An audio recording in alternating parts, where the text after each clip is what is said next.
UPPCS 2025 को लेकर के हम लोग जो अपने सोशल मीडिया प्लेटफॉर्म पे जो व्यक्तिगत अनुभव को जो मैं साझा कर रहा हूँ, उसी के संदर्भ में मैं पुनः जो है आज प्रस्तुत कर रहा हूँ अपने इस वर्ष 2025 का जो प्रश्न पत्र आया है उसके व्याख्यात्मक परिचय के क्रम में मैं आज आपको ये बताने का प्रयास कर रहा हूँ कि प्रारंभिक परीक्षा के कट ऑफ की प्रतीक्षा नहीं करनी चाहिए।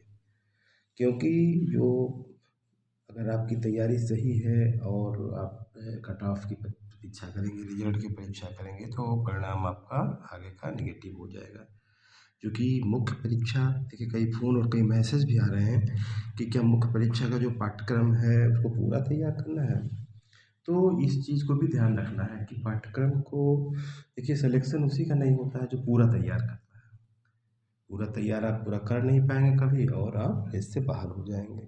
देखिए, जानना है सारा टॉपिक, आपको जानिए सिलेबस के सारे टॉपिक को, जितना जो सिलेबस है मेंस का, तो उसको जानिए सब एक सरसरी नज़र से, और पढ़िए सारे टॉपिक के बारे में थोड़ा थोड़ा। आपको सारे टॉपिक के बारे में जाना है, जो भी मेंस के सारे सिलेबस हैं उसको आप वेल एवर अबाउट उसके रहेंगे कि क्या आया है, क्या आ सकता है, और भविष्य में कहाँ से प्रश्न आने की संभावना है। मेंस में जैसे हम लोग प्री में समझ रहे थे, उसी तरीके से मेंस में भी देखेंगे। उसमें भी मेरा व्यक्तिगत अनुभव है, उसको मैं साझा करने का प्रयास करूँगा।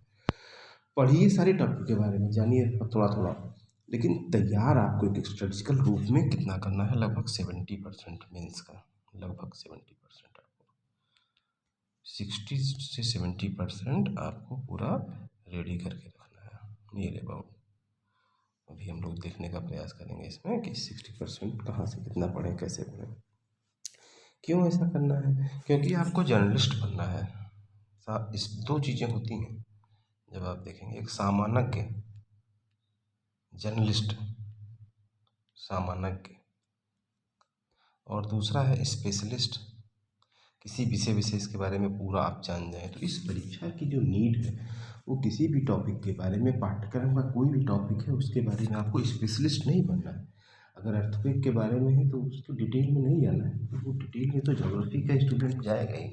आपको उसके बारे में एक जनरल इंफॉर्मेशन रखनी है कि अर्थक्वेक क्या होता है, वो उसकी एरिया क्या है, कहाँ आता है, उसके पीछे कारण क्या है। और beyond that if you are trying to go in deep, definitely you are cutting your legs, because अगर आप डिटेल में तैयारी करेंगे तो वो तो फिर विशेषज्ञ परीक्षा हो गई, उसको तो टीचर और प्रोफेसर की जो एग्जामिनेशन होते हैं उसके संदर्भ में उस तरीके के प्रश्न आएंगे।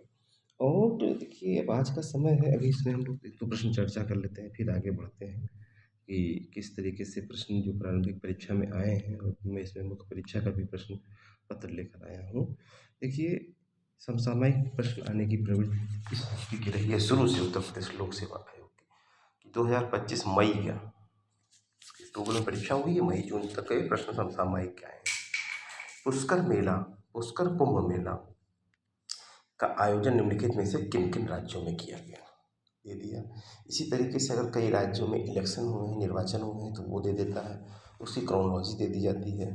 तो आपको इस तरीके से जानकारी लेकर के रखना है, तैयारी करना है। भारत में पंचायती राज संदर्भ के बारे में निम्नलिखित पत्रों पर विचार कीजिए।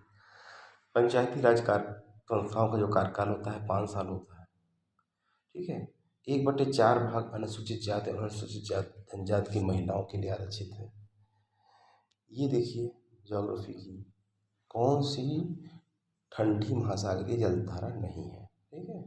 तो following is not cold ocean current, तो अग्लुहास धारा का एक कोड ही बना हुआ है, न्यूमेनिक्स आग उगलती हुई धारा, मतलब ये गर्म धारा है। तो एक गर्म हो गई, एक से आपका 2 आंसर चला गया। कोल्ड वाले में देख लीजिए, ठीक है। हम बोल्ट, ये कोल्ड है, बोल्ट कोल्ड से जोड़ा गया है, ठीक है। तो ये तीसरा रहेगा उसमें, और ये चौथा हो जाएगा। इस तरीके से आप बनाइए। Lactic acid, tartaric acid, acetic acid के किसमें पाया जाता है।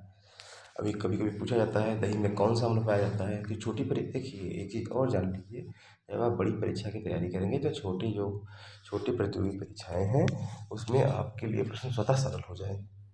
अंगूर में कौन सा अम्ल पाया जाता है, इस तरीके से मिलाने के लिए आता था, लेकिन इसको कर दिया गया है इस तरीके से, इसमें प्रश्न दे करके। इसी के साथ मैंने एक उत्तर प्रदेश लोक सेवा आयोग मुख्य परीक्षा के प्रथम प्रश्न पत्र को मैंने इसमें शामिल किया है।